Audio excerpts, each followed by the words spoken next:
Ashama harka fuunee daawwattoota hordoftoota keenya akkam nagaa keessanii nageenyi koo kan jaalalaaf kabajaa bakka jirtanitti isin dhaqqabu. Egaan daawwattoota hordoftoota keenya baga ayyaana Eid Mubarak Rabbi isin hambisee jecha hundi keessanuu ayyaana bara bara isiniif haa ta'u kan Islaamaas kan Kiristaanaa Protestaantii akkasuma hordoftoonni amantii biraatis guyyoonni ayyaana guyyoota baay'ee kabajamaadha. Ayyaana kanarraa haftaniis ga'uun keessan waan guddaadha isiniin jenna. Egaan daawwattoota fi hordoftoota keenya odeessaa keenya idileetitti deebinee jirra. Wantoota guyyoota ayyaanota dabarsinee fi isa dura dabarsinerraa yoo isinii odeessu kan isa jalqaba akkuma beekamutti guyyoota sadiin dabran abbaa torbeeti jechuun mucaa Wallaggaatti naannawa Dambidoolotti mucaa tokko galaafatanii turan uummata fuulduratti sababa isaatiin wal qabatee waraanni woboodhaa tarkaanfii ciccimaa fudhachuudhaan hanga ammaatti yoo xiqqaate gara poolisoota 57tu lafatti rafamee jira jechuudha. Kun ka'umsi isaa maalidha? Nama tokko abbaa torbeeti jechuudhaan abbaan murtii osoo yakka kana irratti raawwatin yakka isaa barreerra jechuudhaan ummata fuulduratti rasaasan gaafa ajjeesan woboon obsa fixate poolisoota naannoo san jiran ramiim godhee jira jechuudha. Kuni kan ka'e maalinni mootummaan abbaa irreedha kan yeroo amma aangoorra jiru kuni aangoo ofii malee namoota wal fixanirraa dantaa tokko akka hin qabaanne mul'isa. Fakkeenyaaf raayyaa ittisa biyyaas ta'ee poolisii Oromiyaa gara naannawa barbaadeetitti ergee waraana kanaan wallolaa waraana kanarraa ciciibsaa yookaan nurraa fixuudha jechuudhaan erga. Haa ta'uti waraanni tokko waraanaaf deemee fixee galuu qofa osoo hin taane dhumee galuunis ni mul'ata. Amma dura akkuma beekamutti wayyaanee wajjin gaafa raayyaa ittisa biyyaa ergu raayyaan ittisa biyyaa gara 20 ol ta'u wayyaaneedhaan harkaa dhumanii turan. Milishaan Amaaraa akkasi. Barana poolisii Oromiyaa leenjii ji'a 6 qofaan ji'a 6 qofa leenjisuudhaan naannawa Wallaggaa naannawa Arsii naannawa hedduutti woboo balleessaa jechuudhaan erge. Haa ta'uti poolisiin asii achi deemu hundi deemuu malee deebisaan isaa tokko hin mul'anne.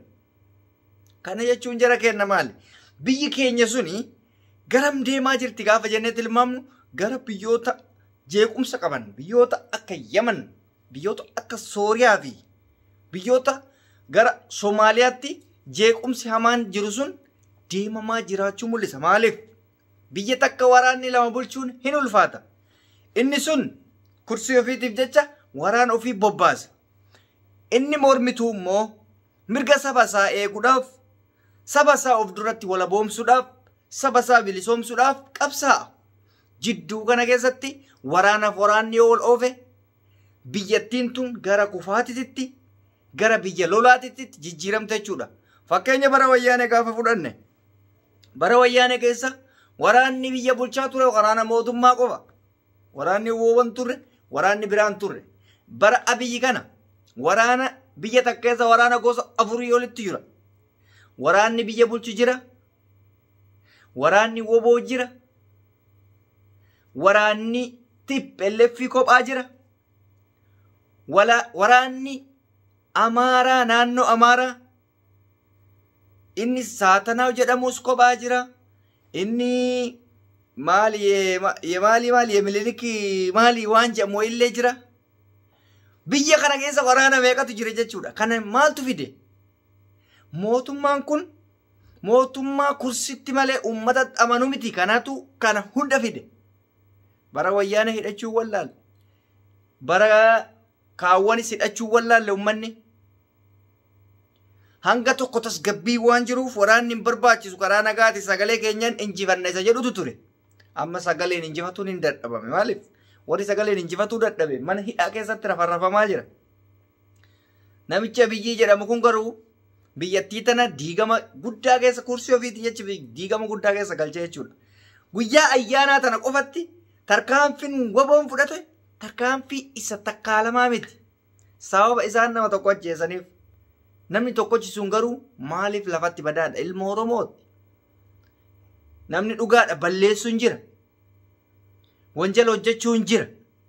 Garuu manni murtii jira immoo akkasumatti seera biyya kamii keessattuu garuu murtii takka malee abaa'oo balleessuudhaaf abaa'oo cabsuudhaaf ilma namaa fuulduratti akkas godhanii deebiin tarkaanfiin deebii sanaan deebi'e immoo san daran cimaa ta'uusaa amma fakkeenyaaf viidiyoolee fi suuraalee yeroo jarri tarkaanfii irratti fudhatame poosti gochuun hin danda'amu.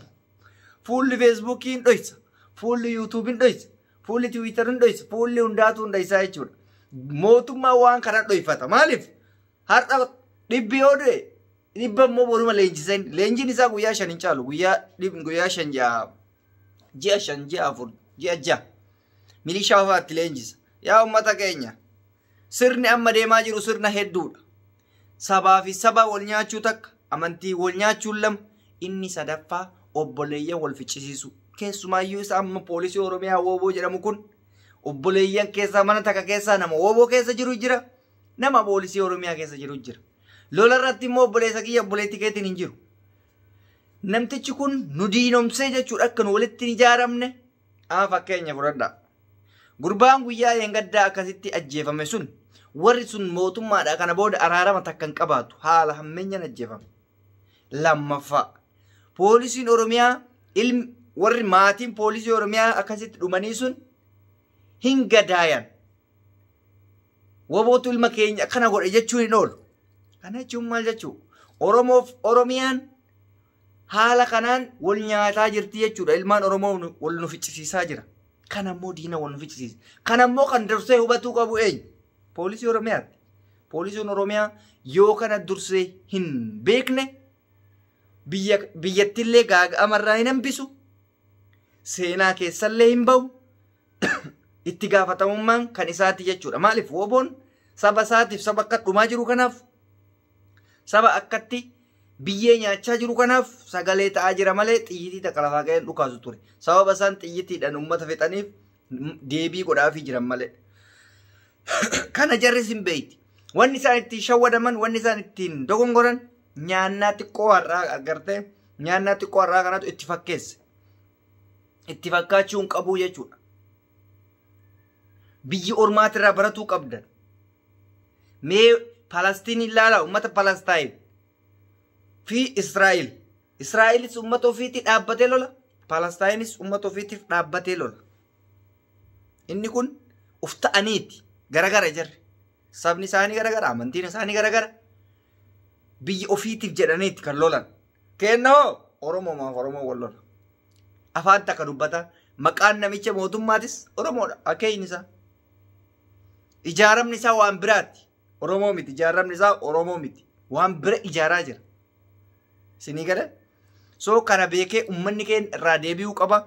Injifannoo Woboodhaa amma fakkeenyaaf naannoo Arsii kanatti yoo fudhattan guyyaa kaleessa boodeen gaddaa Woboodhaa nyaata qopheessitanii Woboodhaa galaba qopheessitanii mana miskiina mana galaba mana citaa jechuudha. Ibidda duubaatti qabsiisa. Mee mootummaa akkanaatu biyya kana ceesisaa jira kenna. Miskiina irraa mana gubaa, hiyyeessa irraa mana gubaa, biyyummaan nu badhaadhina goonu kami. Ampuulimmaan nu ifammaan nu filannu suni kami. Alaamaa qiyaamati bara ampuuliin masgiida seensisan. Wannoo aarmaa ittiin na filadhaa masgiida keessa, beeta kiristaanii keessa, qotiyoo irra. Wanni tokko naaf saree irratti hidhanii deemuu malee muusaa hin hafu. Kaardii amma filannoo kana Woboon guuratte. Horiin guuratte namni guuranne hin jiru abbaa filatu dubichaan hin beeku malee. Isa irratti yaa'u paartileen siyaasaa illee ibsa ejjennoo baay'ee kennanii guyyaa kaleessaa ibsa ejjennoo kaafaa'uun kenna. Ibsa ejjennoo baay'ee murteessaa fi ibsa ejjennoo cimaadha. Ajjecha mucaa gaddaa Dambidoollotti ajjeefame irratti ibsa ejjennoo cimaa kenne paartiin kaafaa'u. Paartiin ABOs yeroo boodatti akka kennu abdii qabna. Kana asumaan hubatee uummanni keenya tokkummaa isaa yoo jabeessee cimsuu qaba. Poolisiin Oromiyaa of beeytee saba ofiititti akka amma dura yeroo lammaan biyya bulchaa ture saba ofiititti deebi'anii falmaa turan san Woboodhaan obboleeyyan ta'anii jiraatu yookaan immootu dhiisanii hojii ofii qonna abbaa isaaniitti galutu isaanii wayya mootummaan kun isaanis balleessee ofillee baduu barbaada waan ta'eef kana irraa baradhaan dhaamsa kooti. Egaan daawwattoota hordoftoota keenya odeeffannoo tokko tokko kan isin dhiyeesse an Reedii Adam Tube chaanaala keenya faaraa yoo taatan subscribe gochuun maatii keenya ta'a. Odeeffannoo dabalataatiif Yoo nu barbaadan karaa weebsaayitii, karaa lakkoofsa WhatsApp, email kennatiin nu qunnamuu dandeessu. Guyyaa biraa walitti deebina. Turtii gaarii nuuf qabaadhaa isiniin jenna. Fayyaa ta'aa. Already adamtiyu.